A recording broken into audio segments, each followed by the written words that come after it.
I'm sorry. I didn't really want to start with this, I really didn't, but I have no control over what song the Now guys put as the first song on their albums. And it's kind of an unwritten rule of these videos that we always start with song number 1. Love it or hate it. How are you all doing? It is now, I believe, Thursday. Again, I'm kind of losing track somewhat. There's no real such thing as weekdays or weekends at the moment.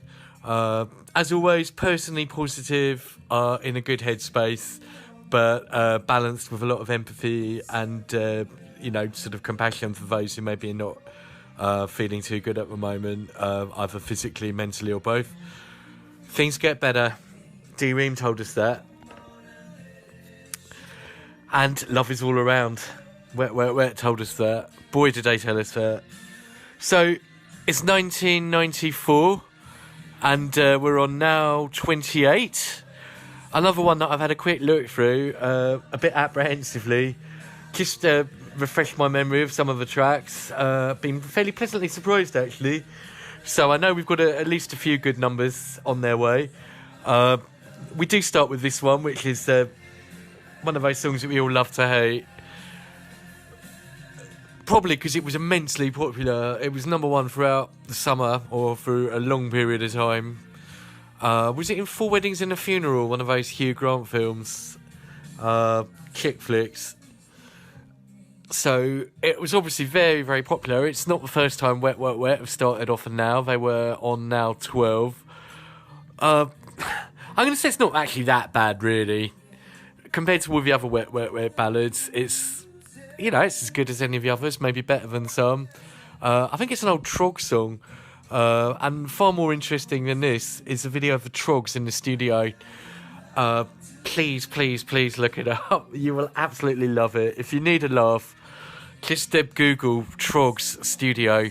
I'm just going to Google it myself just to check the clip comes up. Basically, this shows what happens if you're a band and you're used to working with a producer, and then you try and do it on your own and you try and produce your own record. And it's one of the funniest studio clips. Yeah, Trog studio argument. Much more entertaining and interesting than Wet Wet Wet doing a drippy Trogs cover. So let's move on. Oh God, more of the same. I Swear, All For One.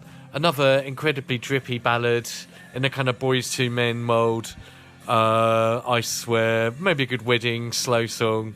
And I was doing a lot of wedding discos at that time. I'm sure I played it quite a lot. Really not stood the test of time though. So pretty dire start so far. Things semi-improve with Don't Turn Around by Ace of Base. I say semi because it's a bit contrived. In fact, I'd said myself, totally not thinking of this song, or maybe subconsciously, that Ace of Base with a missing link between Aswad and ABBA.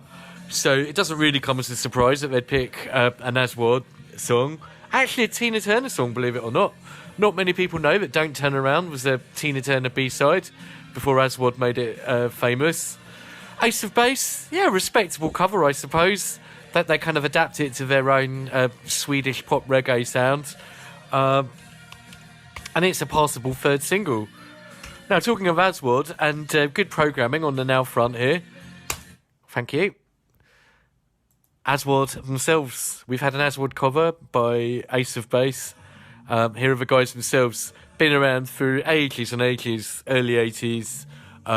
Made it big on the pop thing with Don't Turn Around. We've had one of their songs, Give a Little Love, on Now 12. The same one that Wet Wet Wet was on. Here they are now, back with a much more up-tempo kind of song. First really good song of the album. Maybe not a classic in terms of pop culture, but it's kind of up-tempo reggae. It combines being fairly 94 with a classic reggae sound. Real brass again, or what sounds like real brass. Yeah, good song. Okay, now another one that's interesting. Very interesting. I want to play it, but I've only just started this. I'll talk for a bit and I'll line it up. It's the B-52s, only it's not the B-52s, it's the BC-52s. And it's Meet the Flintstones. Now, this is the first time the B-52s ever made a Now album. Love Shack never did. Yeah, I love that. I didn't want to cut it short, but you know we have to. Interesting. Two videos set on the beach. That was set on the beach, and so's this. Yeah, the Flintstones movie came out in this year. B-52s did the theme song, and they kind of renamed themselves kind of comically as the BC-52s. Is it John Goodman in this movie? So, yeah, it's quite random. And if anyone's going to do a version of the Flintstones theme tune, then think of worse people than the B-52s. There's Fred.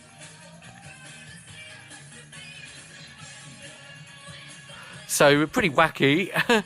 Certainly different. Oh, Rick Moranis was in it as well, yeah. John Goodman. Yeah, I haven't seen that film for ages. I might have to watch it again. Yeah, it's a pretty good theme song, actually. Followed up by another one that I listened to again, Crazy For You, Let Loose. I'd kind of forgotten it. That says it already. It's pretty unmemorable. No one's really heard of it. Kind of boy bandy, but they played their own instruments, so semi-boy band. Really not one I want to spend a lot of time analysing, but I did like the piano on the chorus, if that's any good. Okay, D-Ream are back now with You Are The Best Thing. This one was out only on a few nows ago. I think it was now 25. Things can only get better. It's come along. It's been a massive hit, and the song's remixed. And it's pretty good. I think it made the top 10 again. That's followed by Beautiful South and Everybody's Talking, which is a classic cover, a really good version, very faithful to the original. Brianna handles the vocals. Now, when I first did a Beautiful South song way back on Now 14, I was like, I don't really like them, but they have done some good songs. And I've kind of listened to every song that they've been doing, and I have to say, I've liked them all, really. So, whatever I think of them as a band, I cannot deny that their music is really good. And their songs are really good. Now, another one that I re-listened to, because I just wanted to refresh my memory, and I was going to just play it quickly through once, and ended up playing it 4 times on the trot, which I think is pretty good. And it's Marcella, Detroit, the Shakespeare's sister. No, please, no banjo. Yeah, basically, we've talked about Shakespeare's sister and Stay, and I referred you to the Badil and Skinner sketch. Here's Marcella, Detroit, without the foghorn, just her on her own. To be fair, it's like the Deadwood's gone. I don't want to be rude about Siobhan, because I think Shakespeare's sister was very much her artistic vision. She's just not one of the world's greatest vocalists. So a Marcella Detroit song on its own is vocally much more listenable, let's say. A nice song, a nice builder of a song. It starts pretty quiet and it kind of builds, gets epic as it grows. And that's followed up by The Pretenders. I don't think they've appeared on the Now yet, despite having had hits since late 70s and early 80s. We've had some Chrissy Hind appearances on UB40 songs. So this is the first Pretender song to make a Now, and it's a fairly big ballad. It was a big hit. It was a good comeback song. I'll Stand By You. Okay, another one that I'm kind of tempted to play, but I'll let Marcella carry on. It's Stiltskin and Inside. Here's a weird one. Here's the nearest we get to kind of alternative rock on this album, although really it's not that alternative. It was written for an advert. One guy pretty much did all the instruments on it, so even though it's a kind of band sort of soft grungy sound, it's actually pretty much done by one guy. I think he did get a band in then to kind of just sort of play it live and stuff, and he got a singer in. The band are called Stiltskin, and it's actually a really good song. I think it was quite dissed because it's kind of advert rock, so I get that. It's maybe very corporate in origin, but it's actually a really good song. It's got a really good chorus. It's got a very good kind of choral beginning, and before it starts rocking out. Yeah, pleasantly surprised actually, but you don't hear it nowadays. Now, one you do hear still, you've heard Here, There and Everywhere, and the first one I'm really going to check on the stats. First one that's probably a bona fide pop classic, and it's Blur, and it's also the first Blur song ever to appear on a Now. I think. Yep, 30 million views, girls and boys. And Britpop is pretty much introduced properly with this song. We've had a few kind of glimpses.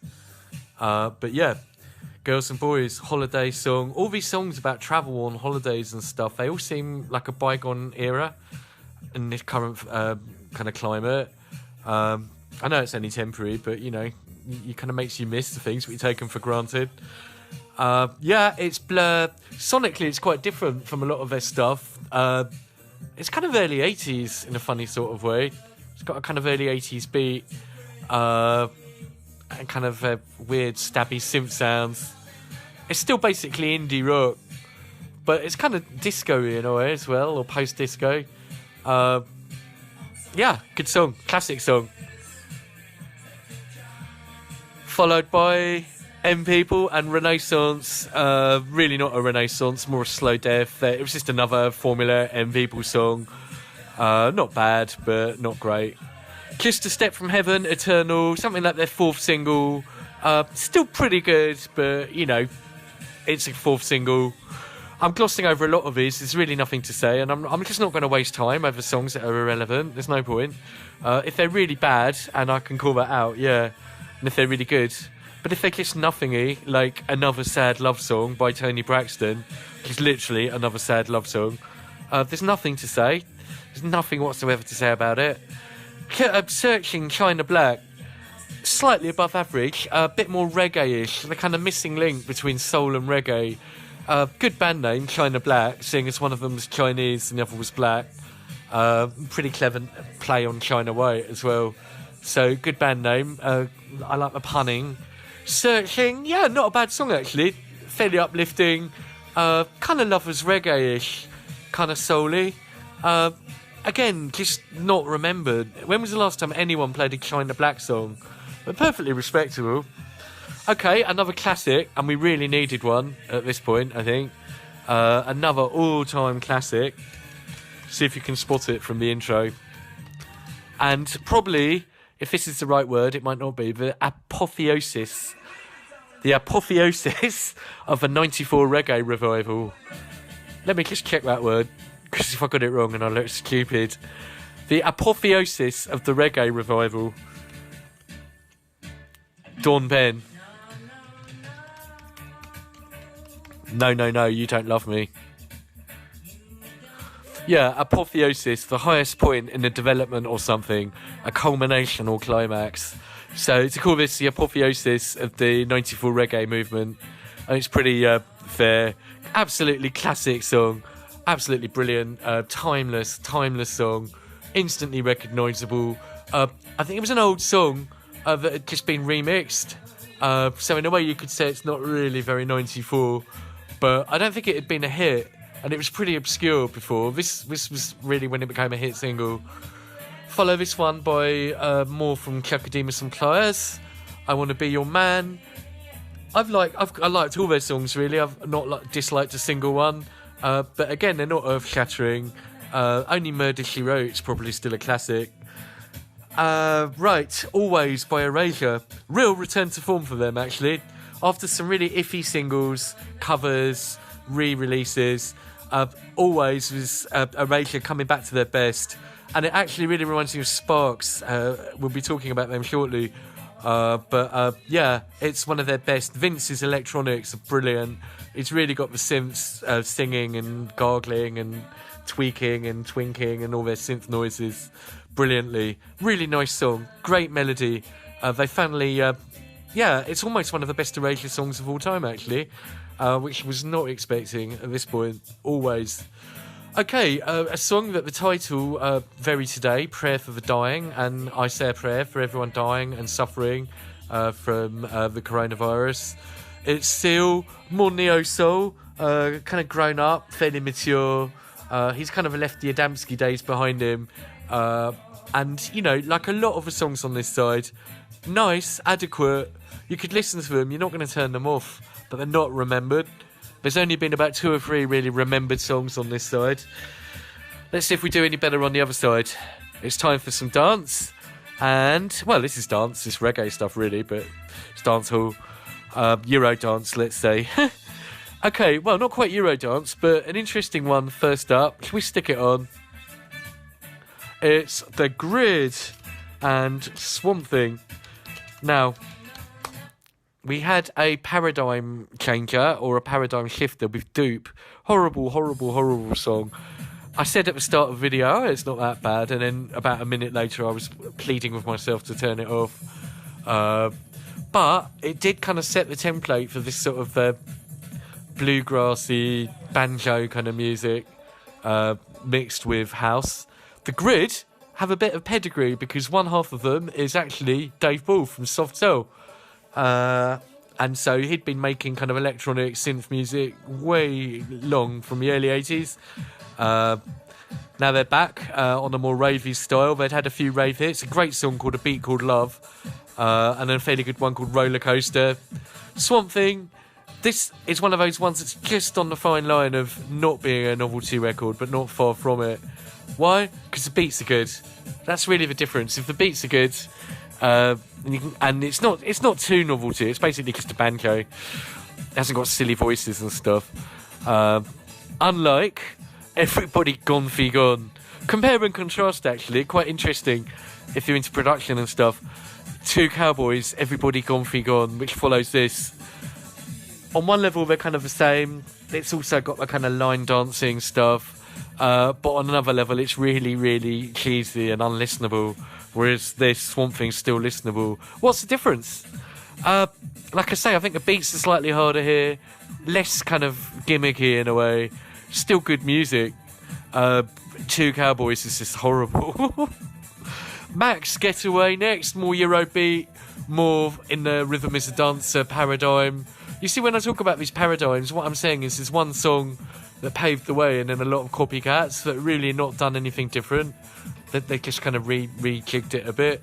Max, Getaway is the same as Mr. Vane, all the other Eurobeat songs. Go On Move, slightly inferior follow-up for the Real to Real and the Mad Stuntman to I Like to...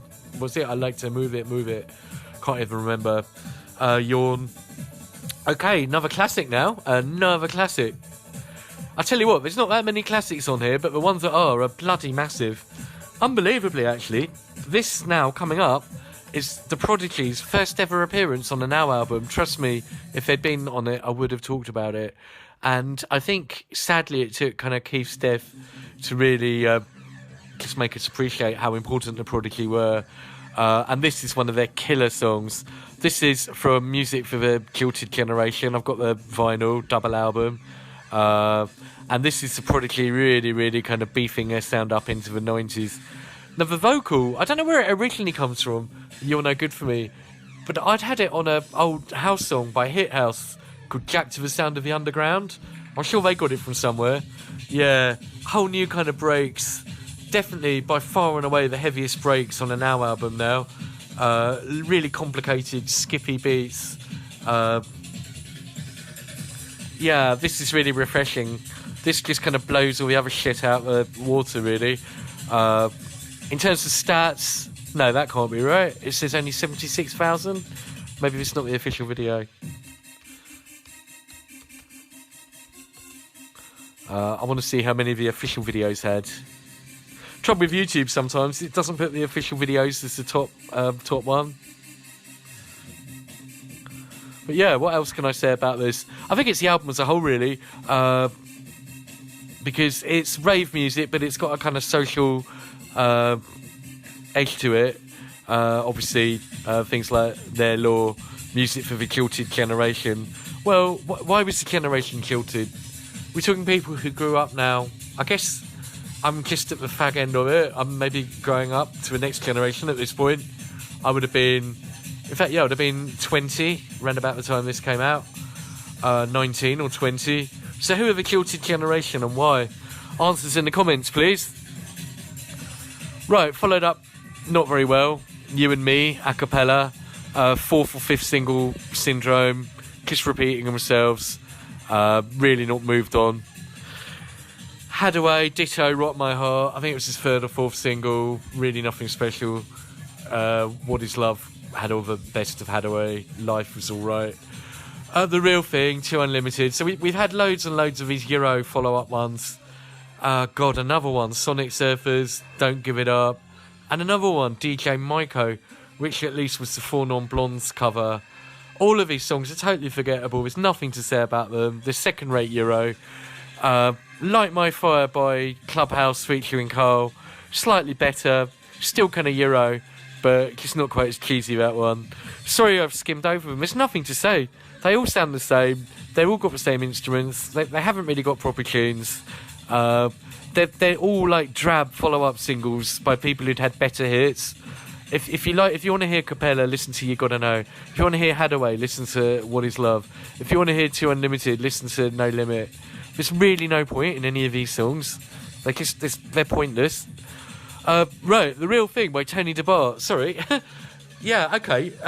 Not a bad one. Slightly above average club song.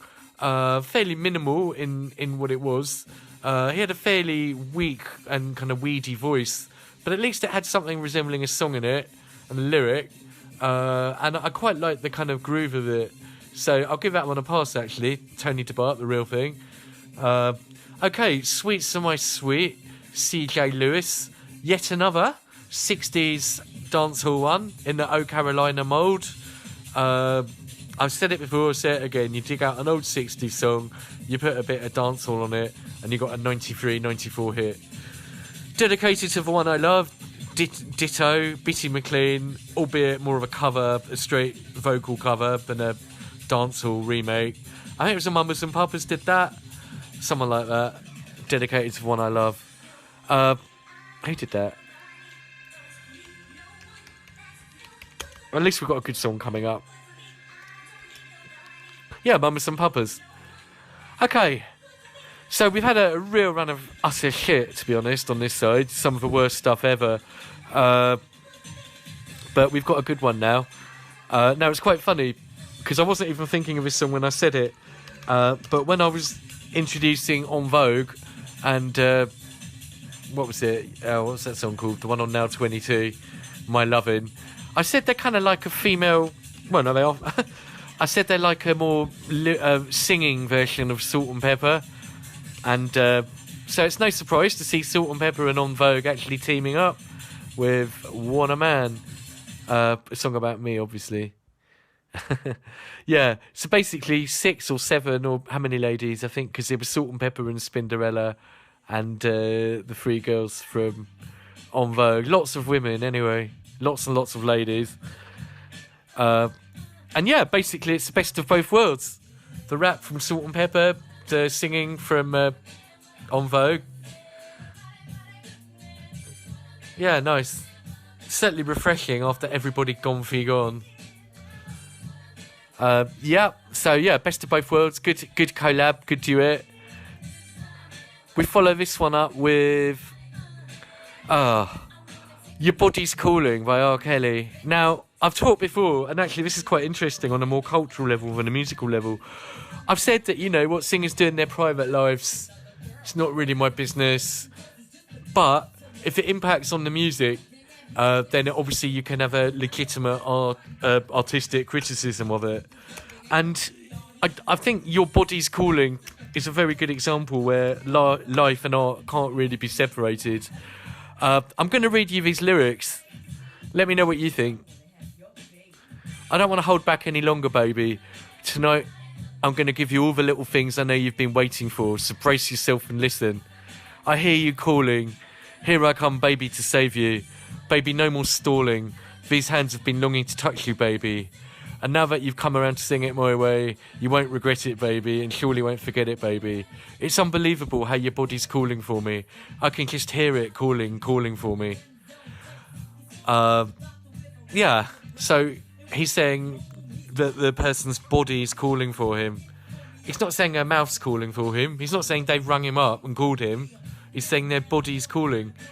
If it was a man he was talking to, maybe he might be able to detect from the... God, I don't really know where I'm going with this conversation, other than to say, knowing what we know about R. Kelly, lyrics that maybe possibly could have been given of the benefit of a doubt, you really look at in a very different context. It's just overtly sexual in a really crass way, borderline rapey. And yeah, you know, you would give it. I'm a nice person. I would give it the benefit of a doubt. Otherwise, maybe I'm just innocent. But knowing what we know about him, I don't give it the benefit of a doubt. So we'll gloss over that. Dream On Dreamer, brand new heavies. More, I say more, we've not really had a lot, but real acid jazz now. Acid jazz was a big trend throughout this time. Kind of revival of 70s rare groove and stuff, which we've had quite a bit of. Brand new heavies were a very kind of hipster band. But, you know, things are generally hip because they're good, or there's something good about them that people like. It's very rare for hipster stuff to be totally useless. I could see this sort of stuff having a bit of a comeback somehow, if it's not already.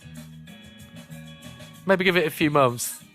I think once we get over the corona stuff, I think we're going to have a short-term kind of new age thing where people are really looking at more metaphysical and spiritual stuff, less material.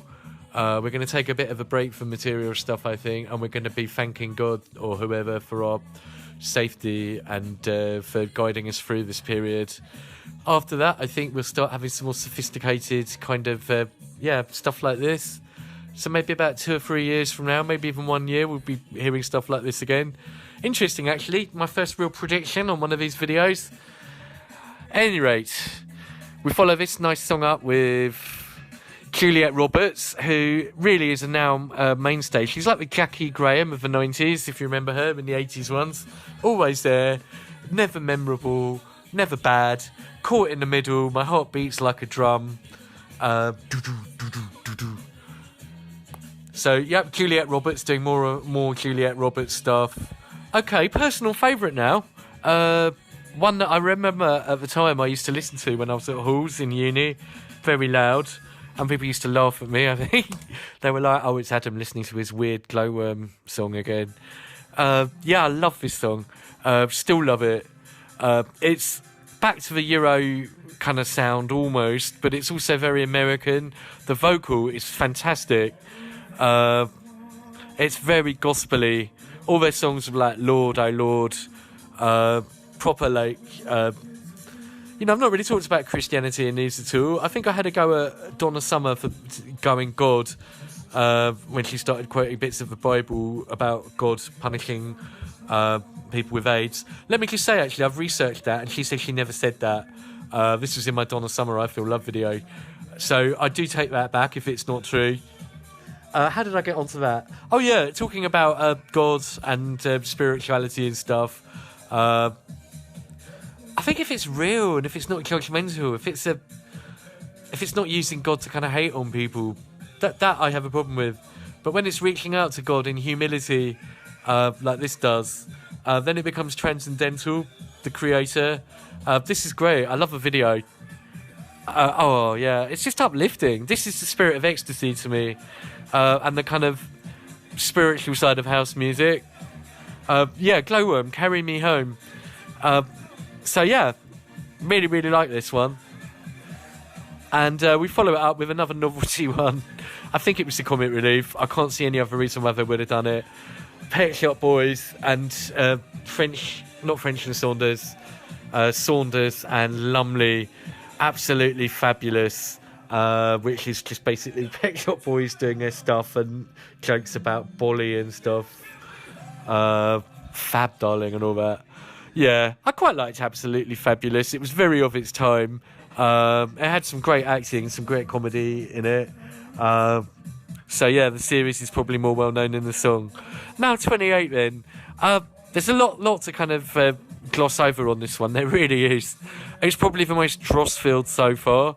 Why? Because I don't really know, other than maybe having 3 nows a year is kind of scraping it a bit thin. And if they'd only had 2 nows a year, they maybe both would have been better quality. It was a summer release, so there's a lot of summery kind of songs. If we go through them one by one, I mean, Love Is All Around. It's kind of, you know, it's just a joke song really, but it was popular.